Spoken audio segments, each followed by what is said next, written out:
এই মুহূর্তের সবথেকে বড় খবর, নিয়োগ দুর্নীতিতে দিব্যেন্দু অধিকারীর নাম। সেই নিয়ে দিব্যেন্দু বললেন, এ বিষয়ে কিছু মন্তব্য করব না। উচ্চ আদালতের নির্দেশে সিবিআই তদন্ত করছে। প্রমাণ যদি হয় যে সাজা দেওয়া হবে মাথা পেতে নেব। বক্তব্য রাখতে গিয়ে দিব্যেন্দু বললেন, আমার অতীত ভুলে যান, আমি এখন সাধারণ কার্যকর্তা একজন। আমার পদের কোনো প্রয়োজন নেই, লাভ নেই। আপনার যে পুরনো পরিচয়, আপনি যে সাংসদ ছিলেন, ভুলে যান, ভুলে যান। আমি হলদিয়ারই একজন মানে এলাকার জনপ্রতিনিধি ছিলাম। জনপ্রতিনিধি থাকা তার একটা কর্তব্য থাকে, অতীত হয়ে যাওয়ার পরে তারও কর্তব্য থাকে। সে কর্তব্যের বিধায় হলদিয়ার মানুষ যে আশীর্বাদ আমাকে বারে বারে করেছে, সেটা যদি আমি ভুলে যাই, এটা অকৃতজ্ঞ হিসেবে গণ্য হবে। অতএব আমার দ্বিতীয় কোনো বক্তব্য নেই। আমি হলদিয়ার শ্রমিকদের সাথে আছি, সাধারণ মানুষের সাথে আছি, আগামী দিনেও থাকবো।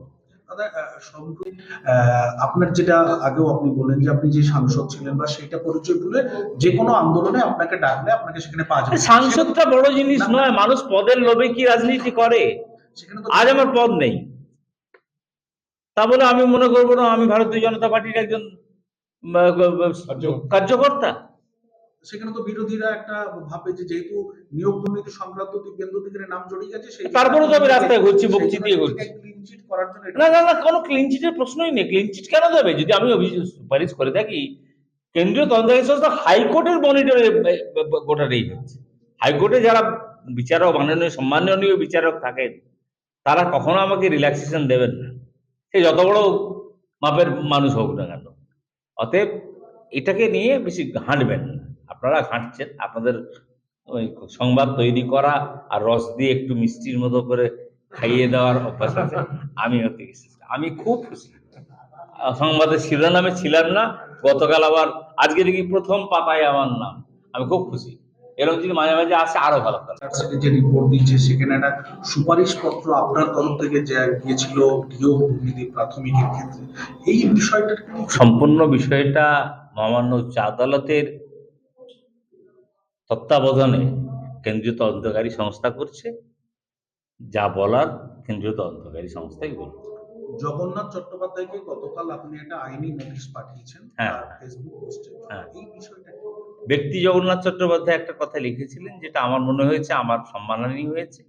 আমি আইনি নোটিশ দিয়েছিলাম আমার আইনজীবীর পক্ষ থেকে। উনি তার শুভবুদ্ধির উদয় হয়েছিল, উনি 2 ঘন্টার মধ্যে তার পোস্ট উইথড্র করে দিয়েছেন। এবং গতকাল আমার সাথে আমাদের রাজ্যের সভাপতি সম্মানীয় ডক্টর সুকান্ত মজুমদার কথা বলেছেন।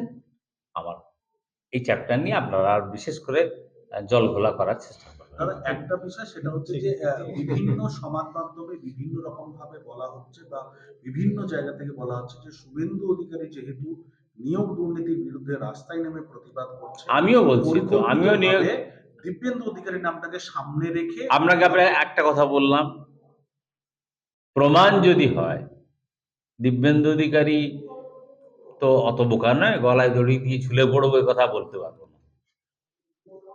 আমাকে যে সাজা ভারতবর্ষের সংবিধানে প্রদত্ত সাজা, বিএনএস নতুন আইনে যে সাজা দেবে, সেই সাজা মাথা পেতে দেব। আপনি কি কোনো সুপারিশ করেছিলেন? আমি কোনো মন্তব্য করব না, সবটাই অতীত হয়ে গেছে। আর বাকি যা বলো কেন্দ্রীয় তদন্তকারী সংস্থা বলবে, এবং মহামান্য উচ্চ আদালত গোটাই মনিটর করছে। মহামান্য উচ্চ আদালতের মনিটরিং যে কেস চলে, সেখানে আমার মন্তব্য করার শোভা পায় না। এই জেলা শাসককে চূড়ান্তভাবে হুঁশিয়ারি দিয়ে যাচ্ছে, ভারতবর্ষের লেবার অ্যাক্ট, ভারতবর্ষের আইন, সেই আইনকে তিনি মান্যতা দেননি। এই রাজ্য সরকারের এই মুখ্যমন্ত্রী তাবেদারি করার জন্য তিনি যে অবৈধ এই নোটিশ এমপ্লয়মেন্ট এক্সচেঞ্জ তৈরি করেছেন। এমপ্লয়মেন্ট এক্সচেঞ্জের অবলুপ্তি ঘটেছে কবে? কটা মানুষ এমপ্লয়মেন্ট এক্সচেঞ্জ কার করতে যায়? এমপ্লয়মেন্ট এক্সচেঞ্জ অফিস আছে, স্টাফ আছে, আপনি দেখাতে পারবেন? নাম কস্তে এখানে ডিএলসি টিএলসি কি সব বসিয়ে রেখেছে। কিন্তু এই পোর্টালগুলো তো সবসময় খুলেও না, মানে আর এগুলো খুলবে না, ভেদ। এ তো ড্রপ বক্স, তৃণমূলের লোকেরা যাবে ওখানে গিয়ে ফেলে দিয়ে আসবে, ওই ডিএলসি ওই এমপ্লয়মেন্ট এক্সচেঞ্জের অফিসার ওগুলো জেলা শাসকের মাধ্যমে কোম্পানিতে পাঠিয়ে দিতে হবে, একে নিতে হবে। আর এর মধ্যে কাট বানিয়ে নেবে, পয়সা নেবে, পুলিশ ভেরিফিকেশনের নামে 4,000, অমুকের নামে 2,000, থানায় গেলে আগে তো 1 পয়সা ভয় নিত না, 1 পয়সা পুলিশ শুতাম, এখন 4,000 টাকা বেঁধে দিয়েছে। একটা লেবার কাজ করবে যে 12,000 15,000 টাকাটা মাসে পাবে, তার ভেরিফিকেশন করতে যাবে 4,000 টাকা দিতে হবে, শাটডাউনের নামে নাটক করছে।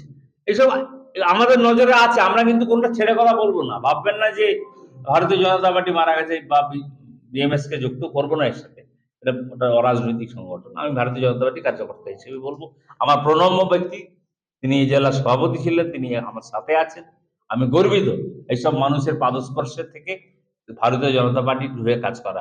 নরেন্দ্র মোদী যদি কাল সকালবেলা নিয়ে আমাকে পবনবাবু নির্দেশ করেন আমাকে একটা পতাকা পোস্টার চাপাতে হবে, আমি পোস্টার চাপাতে যাবো। আমাকে যদি বলে তুমি একটা পতাকা নিয়ে ঝান্ডা নিয়ে তুমি একা যাও, আমি একা কি দাঁড়িয়ে থাকবো? আমার কোনো পদ দরকার নেই, পদ লোভের লালসায় আমি নেই, বিশ্বাস করি না। ছাত্র রাজনীতি থেকে আজ আমার উত্থান এই জায়গায়, আজকে আমি এই জায়গায় দাঁড়িয়ে অত্যন্ত খুশি।